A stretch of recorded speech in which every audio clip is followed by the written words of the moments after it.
Hello and good evening, CTS265, Section 840 students for the Fall 2015 semester at Anne Arundel Community College. This is the CCNP route course, and this evening's video tutorial is going to be a continuation of our conversation about the dhcpv6 and Slack supplemental material that we had for lab work on Monday evening. So in the first scenario, I want to make a quick correction here. I actually figured out I was typing the wrong command.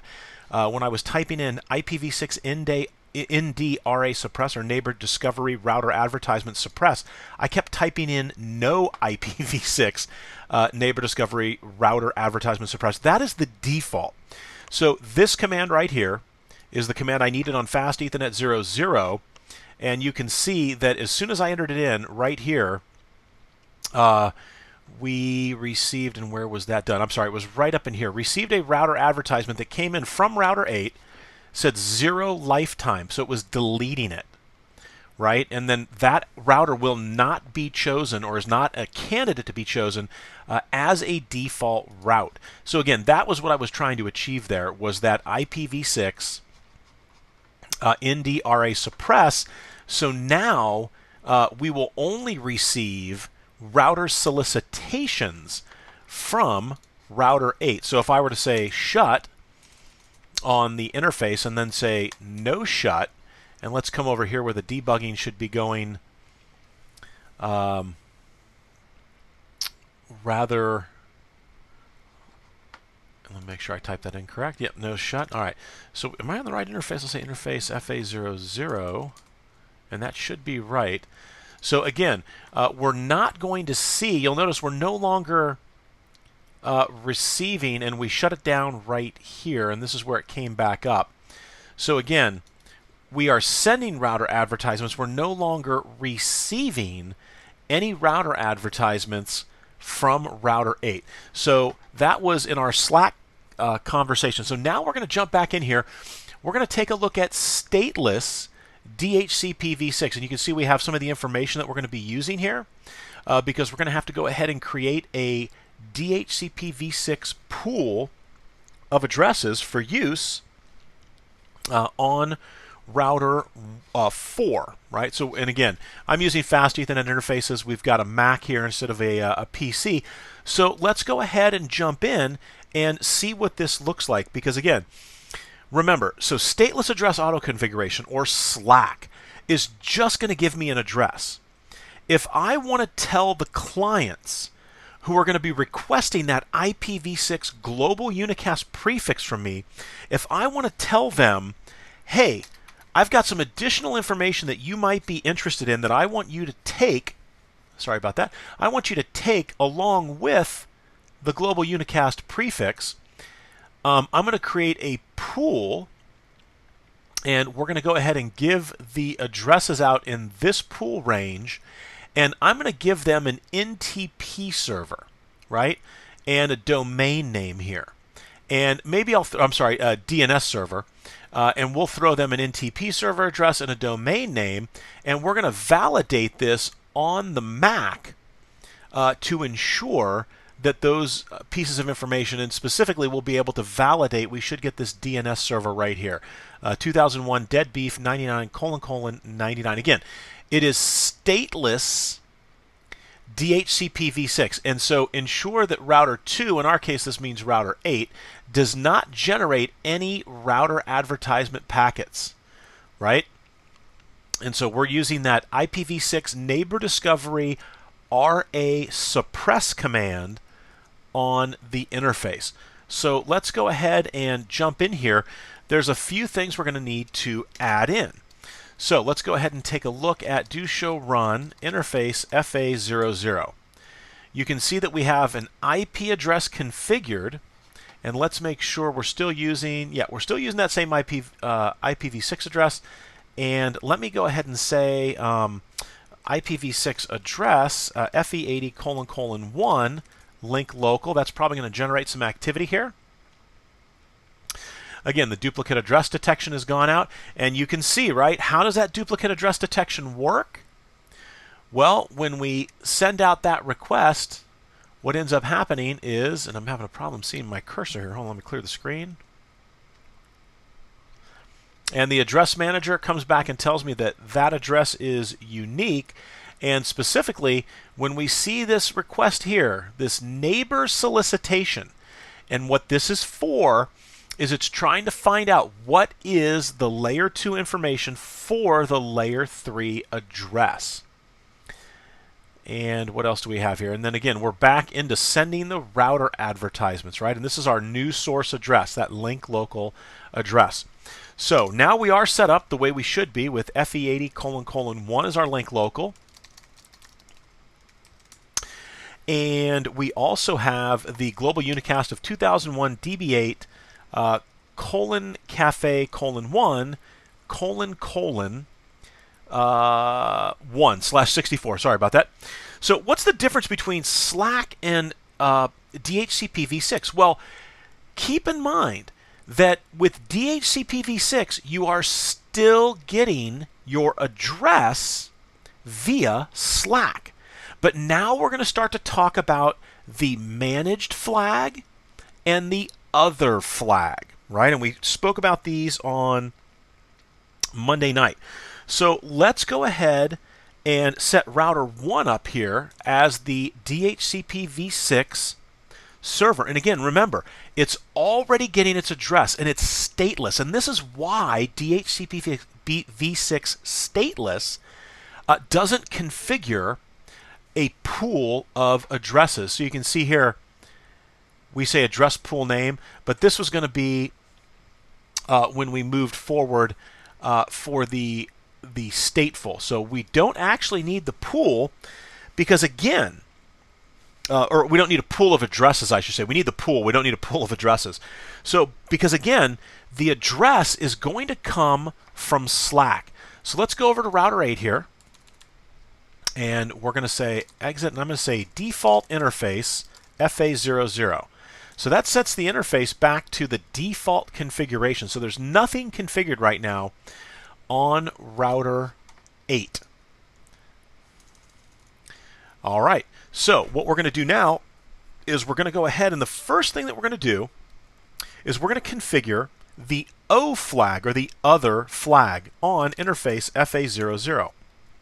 By default, that flag is off. The other config flag is off. So I just simply say IPv6 neighbor discovery other config flag.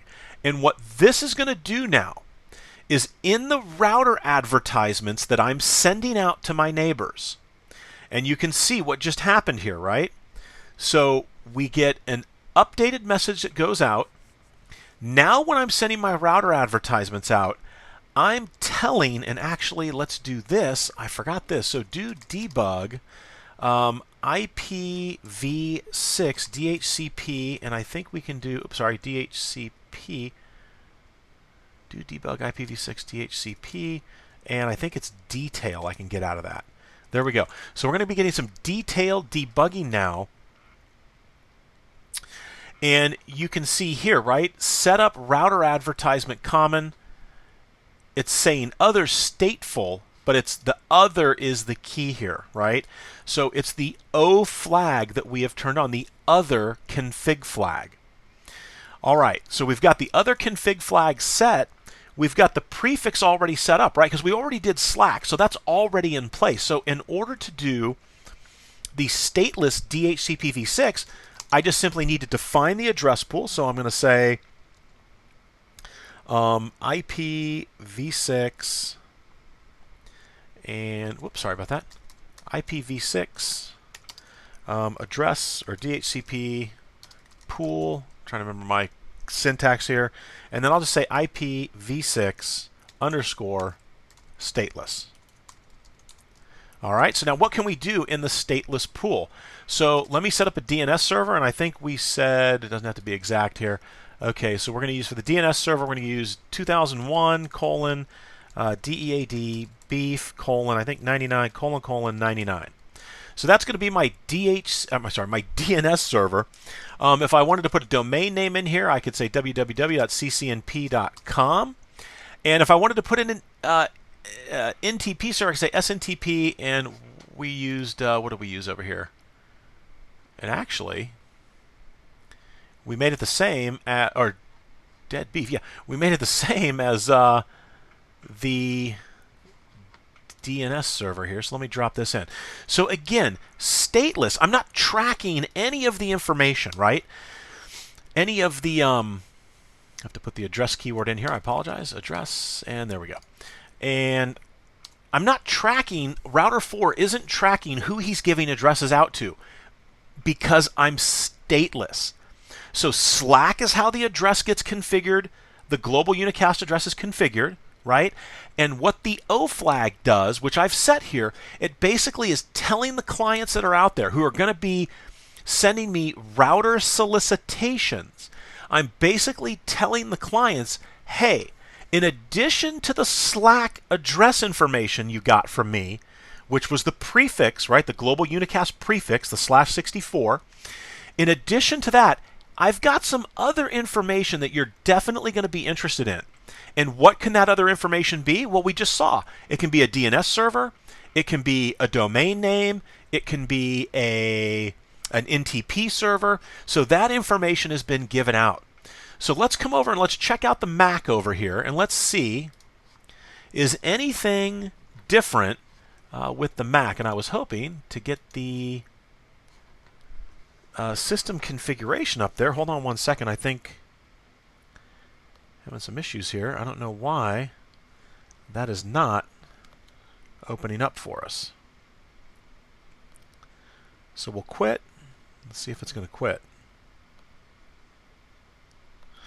All right, so we're going to say if config-a, pipe it to more. And let's see, do we see any additional information here? We don't. We still see that same prefix and the prefix length. And I'm actually going to try to force quit that. Seems like it's hung up a little bit there. So system preferences, let me force quit. And I'll bring it back up because it's in the system preferences where we're going to be able to see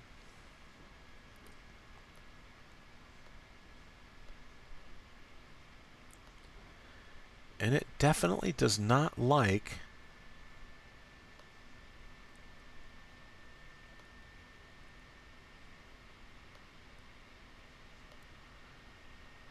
and let me see if I can say view network. Yeah, something is definitely wrong here on the MacBook. Maybe it's the IPv6 information. And it's definitely not here either. Oh, wait a second. It dropped it all the way down here. All right, sorry about that. So here's the Ethernet. Let's take a look at the advanced settings. And we've got our addressing information. Have we picked up any DNS information? We haven't. So here's what I'm going to do. I'm actually going to disconnect the Mac. So the Mac has just been disconnected. And you can see it's still kind of holding on to that address. And now I'm going to go ahead and let's plug the Mac back in. And we should see here, I'll slide over a little bit. We should see here with this automatic configuration, if I say OK. Oh, we're waiting for spanning tree. The port fast is not on the switch port. That this guy is plugged. Oh, and I completely forgot. I apologize. Hold on one second. I need to put the pool information on the interface. All right, so let me get into interface FA00. I actually need to say IPv6 DHCP. This is why we're not picking anything up. Server IPv6 _ stateless. There we go. So it's on the interface facing the clients. That's where I've gone ahead and enabled the IPv6 DHCP server command. And perfect, as we see here, we're getting some detailed information back. Let's now go back to the Mac over here and get rid of that TCL script and get rid of that. So we're back on the Mac here. So if I were to come over to DNS, there you go. We picked up that DNS server because now I've got the options. And again, the debugs are absolutely fantastic. I'm going to stop them here for a second, right, so that we can talk about this. So here is the debug IPv6 DHCP detail and take a look at the contents of the IPv6 DHCP packets that are going out. We've got the source, which is me. The destination, we know that that is the MAC. It's out that address. The options, right? So server ID, client ID, and look what we've got right here. Option, looks like option 23 if that's in the parentheses here. Here is the DNS server from DHCP. And then take a look, option 24. There is my domain name. And option 31, there is the NTP address.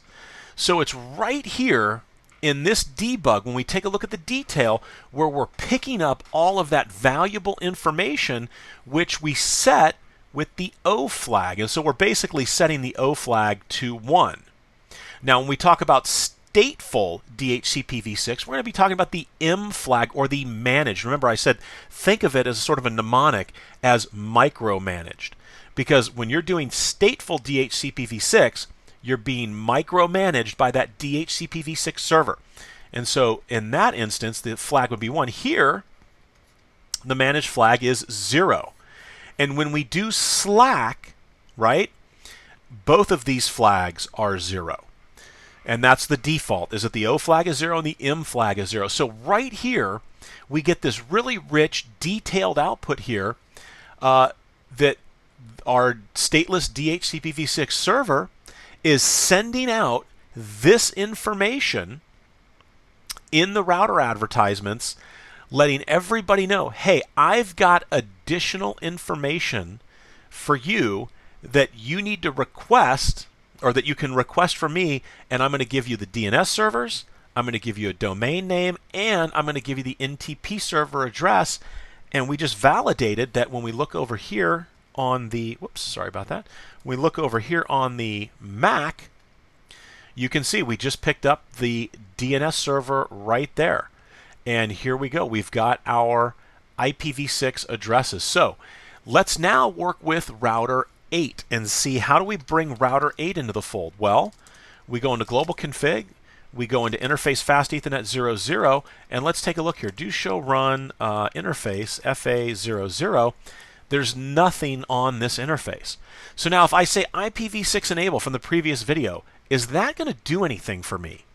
Is that going to get me a global unicast address? Well, let's see. Do show IPv6 address. Or, I'm sorry, do show IPv6 interface brief. No, we're not picking anything up, right? All I have right now is a link local address. And do we see anything happen over here? Is anything happening over here at all for that address? We see that FEAD, right? We know that that's coming off of the Mac, but we don't see anything going on with that link local address. And again, we haven't generated any traffic. So what if I said do ping FE80::1? Are we going to see anything? So let's say fast Ethernet 00. So 5 pings went. Oh, I killed the debugging. All right, so debug IPv6 ICMP, and then debug IPv6 neighbor discovery, and debug IPv6 DHCP detail. All right, so now when I re-ping here, we should see something, and there it is, right? We've got our echo requests that are coming in, and remember 5298, that was router 8, and you can see right here that we had already pinged, right? These are from the reason this happened so quick is I had already pinged, and it moved us into the stale state 30 seconds later. Let's take a look at the neighbor table though. Show IPv6 neighbor, and right now everything is in the stale state. To put it back in the reachable state, I could go ahead and send the pings out again, and you can see right here it goes from stale to delay, which means it's trying to resolve that layer 2 to layer 3 information, right? It went from delay to probe, where it's again looking for that information, and then from probe to reachable. So if I'm here and I say show IPv6 neighbors, you can see that the link local is reachable. But again, the key thing here is that I didn't get a global unicast address because, again, that IPv6 enable is only going to give me a link local. So if I want it to be auto-generated, I'm just simply going to say IPv6 address autoconfig. And now let's hustle back over here to router 4 and take a look at what's happening. We've got all kinds of activity here with router 8 now. And here is the DHCP information, and who's requesting it? The destination. Where is it going? It's going out faster at Ethernet 00, and look what I'm sending again. So I'm sending router 8. Remember that manage flag, that IPv6 ND other config flag tells router 8, hey, here is a bunch, whoops, and it went right by, a bunch of information I've got that I'd like to share with you, this other additional information, right? The DNS servers, the domain name, the NTP server address. And so now router 8 is going to pick that information up. So if I come over here and actually let's say on router 8, if I say show IPv6 interface FA00, let's go ahead and take a look at the different information that we see. So remember we talked about the neighbor discovery. How long does it wait before it transitions something from a reachable to a stale?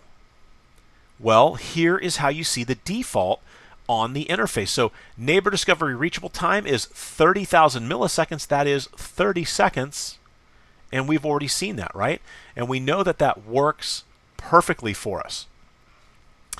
Where are we at here? I'm looking for, so neighbor discovery duplicate address detection, or ND-DAD, is enabled. Number of neighbor discovery, DAD attempts, 1. So we've tried one time to ensure that we've got no duplicate addresses. So here's my global unicast address, and now let's take a look at some additional DHCP information here. The valid lifetime for the prefix, right? Here's the global unicast prefix that we're using. What is the valid lifetime of the address, right? There it is right there, and it's preferred, and here's the preferred lifetime. And let's see, we're looking for, okay, we've got the link local address here. IPv6 is enabled. We've got the group addresses where we've got the IPv6 all unicast or all nodes address, and then the all routers address. And then this is a very special address. This is the IPv6 node multicast address. Remember we saw this in the previous video. And do you remember where we saw this? You've got it. When we were trying to get an address and we were doing the duplicate address detection, we would send it out from a source of : which is the unspecified address, right? Because at that point we hadn't 100% been able to say that address is not in use, the address that we wanted. And then who was the destination? So the source was the unspecified, but the destination, ironically, was the IPv6 node multicast address, right? It was this address right here, the FF02::1, which is, again, based off of the MAC address from the EUI, I think it's based, the FF3D.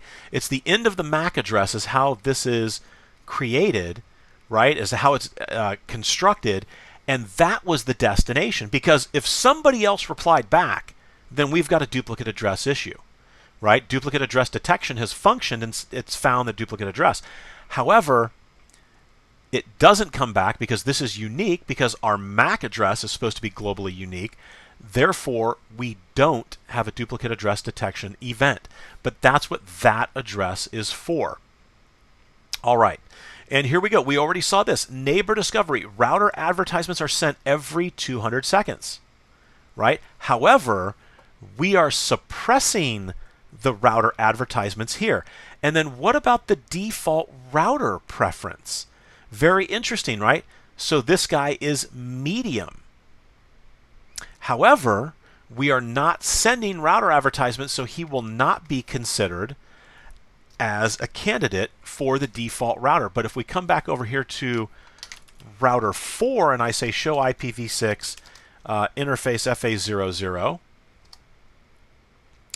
you can see we've got much the same information.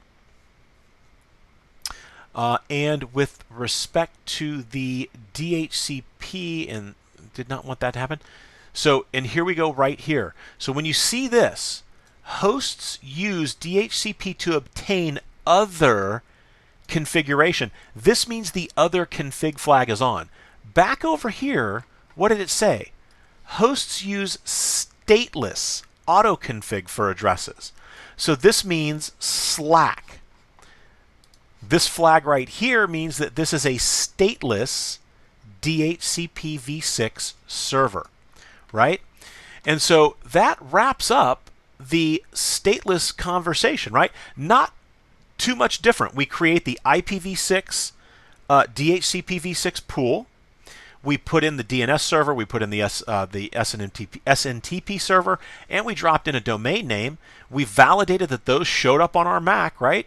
But the key was we have to go to the interface that's facing the clients or the candidate clients, and we have to put on there the IPv6 DHCP pool command, show run interface FA00, that IPv6 DHCP server with the pool IPv6 underscore stateless, which is what we named our pool, and set the IPv6 ND other config flag to let everybody know, hey, we are a stateless DHCPv6 server, and I have other information other than the address prefix for you that you're going to be interested in. And that's where we saw the debug output where that information was being communicated to these clients. All right, so that takes care of the stateless DHCPv6. Now we're going to move on to the third scenario, which is the stateful DHCPv6 configuration, and we now have an address pool that we're going to be working with. All right, thanks for watching, and I hope this has helped you solidify your DHCPv6 and IPv6 neighbor discovery and ICMP v6 skills.